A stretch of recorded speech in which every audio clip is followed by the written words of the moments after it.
voix qui se Merci, monsieur le maire. Alors, je vous entends avec beaucoup d'attention, mais vos explications, malheureusement, ne correspondent pas à la réalité juridique. Vous la travestissez. Alors, je vais essayer de vous le dire, monsieur le maire, avec beaucoup de respect pour votre fonction, mais avec intransigeance dans la façon dont vous l'exercez. Quand cela va-t-il s'arrêter ? Quand notre ville va-t-elle enfin revivre normalement, de manière apaisée, à l'écoute, et quand cette farce Aguilera va-t-elle enfin prendre fin ?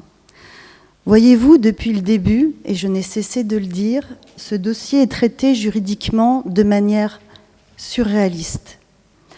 Et circonstance aggravante, il dégrade l'image de notre ville, il la dégrade par l'entêtement juridique dont vous faites preuve et dans votre incapacité à apporter de la modération dans la gestion de la présidence de ce club. Alors, je vais me détacher de mes notes parce que je n'ai qu'un seul objectif aujourd'hui, c'est d'essayer de remettre à plat cette procédure. Pourquoi est-ce qu'on fait une procédure de MECDU ? Parce qu'aujourd'hui, les terrains dont on parle, 9 hectares, sont des terrains inconstructibles en zone naturelle. Pour pouvoir les rendre constructibles, il faut un élément d'intérêt général, un élément d'intérêt public. C'est la seule chose qui permet une procédure d'exception, c'est-à-dire on n'attend pas la révision du PLUI, on n'attend pas le nouveau PLUI, on fait une procédure accélérée. La seule chose qui permet de modifier le droit des sols, c'est l'intérêt général. On a eu une MECDU, appelons-la MECDU 1. Elle a été portée par le président du Biarritz Olympique et d'un promoteur privé, un promoteur immobilier, Pichet. On a eu droit à un show, je ne reviens pas dessus. Vous l'avez eu en commission générale. C'était un projet sexy, certes, attractif, avec un seul objectif, c'était de mettre la main sur les terrains de la ville, 9 hectares. On vous a vendu de la poudre aux yeux avec des images publicitaires irréalistes, parce que le montage juridique était irréaliste, je ne cessais de le dire. Les résultats de cette procédure de MECDU 1, rien, zéro, il ne s'est rien passé.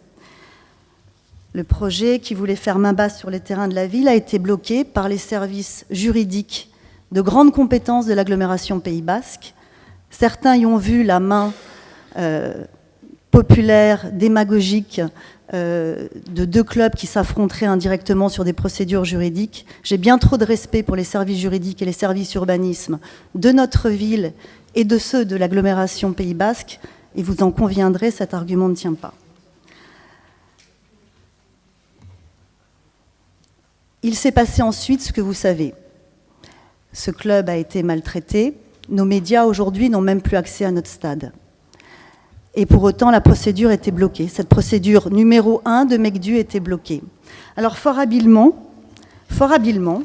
avec des mots appropriés, l'équipe municipale a eu une idée, un bricolage. En même temps, plus c'est gros, il paraît, plus ça passe. Alors on va dire que c'est plus le projet Pichet. Non, ça s'appelle plus le projet Pichet ni celui du BO. Ça devient le projet municipal augmenté. C'est dans le texte, projet municipal augmenté. C'est-à-dire qu'on l'a customisé, histoire que ça fasse propre et crédible. Et maintenant, c'est le projet de la ville. Retour à l'agglomération Pays Basque au service urbanisme et juridique. C'est plus le projet d'un opérateur privé, c'est le projet de la ville. Ça passe pas non plus. 6 mois de stand-by, de vide, procédure bloquée. Pourquoi ? Mais pour une raison simple, c'est parce que les éléments privés étaient trop forts. Vous pouvez avoir un opérateur privé qui porte une procédure de MECDU. Un exemple, un service d'oncologie, un service de recherche, ça peut être porté par une clinique avec des fonds d'investissement privés, certes, mais il y a un intérêt général, avec des traitements à la clé. Il n'y a pas d'intérêt général quand vous faites une brasserie, que vous vendez de la bière. C'est festif, c'est gai, c'est juste merveilleux pour le vivre ensemble, et je suis la première à vouloir aller boire une bière, mais ça ne relève pas de l'intérêt général, ça ne justifie pas une procédure d'exception. Donc qu'est-ce qui s'est passé avec cette procédure de MECDU augmentée ? Eh bien, les services de l'agglomération ont simplement dit qu'ils ne pouvaient pas la traiter. Il n'y avait pas de mise en concurrence, et les intérêts privés étaient beaucoup trop forts. Alors qu'est-ce qu'on a fait de cette procédure de MECDU 1 ? Poubelle. Je dis bien poubelle. J'imagine même qu'il y aura bientôt une délibération à l'agglo pour la retirer, histoire qu'il n'y ait pas de confusion. Maintenant, on est sur une autre procédure. Appelons-la MECDU 2. MECDU 2. Comme l'agglo ne veut pas apporter cette procédure dérogatoire, c'est pas grave, la ville va s'en occuper, elle va faire ça très bien. Alors effectivement, c'est la ville aujourd'hui on redémarre à zéro, vous m'entendez bien, on redémarre à zéro pour obtenir la constructibilité des 9 hectares de terrain. On a toujours autant d'éléments privés forts. Ça veut dire qu'on repart quand même dans une procédure à partir d'aujourd'hui, 18 mois. Donc on finira cette procédure en mars 2021. Donc je vous le dis, il ne se passera rien sur ce mandat. Je ne sais pas dans quelle langue il faut le dire. Il ne se passera rien sur ce mandat. Mars 2021. Mais ce qui est sûr aussi, c'est que les intérêts privés sont toujours aussi présents. Donc cette procédure encourt un risque à 99% de recours de légalité.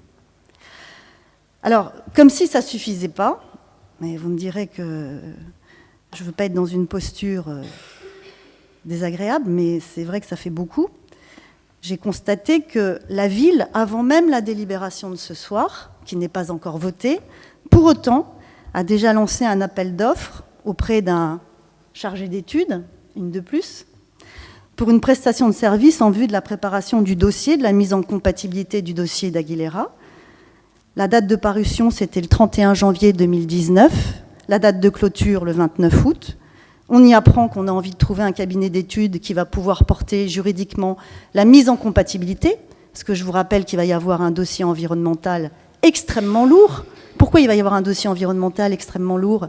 Mais parce qu'on intervient sur des espaces naturels et qu'on déclasse, encore une fois, un espace boisé classé, alors que, monsieur le maire, vous m'aviez promis de ne pas toucher au Mois de Montorient.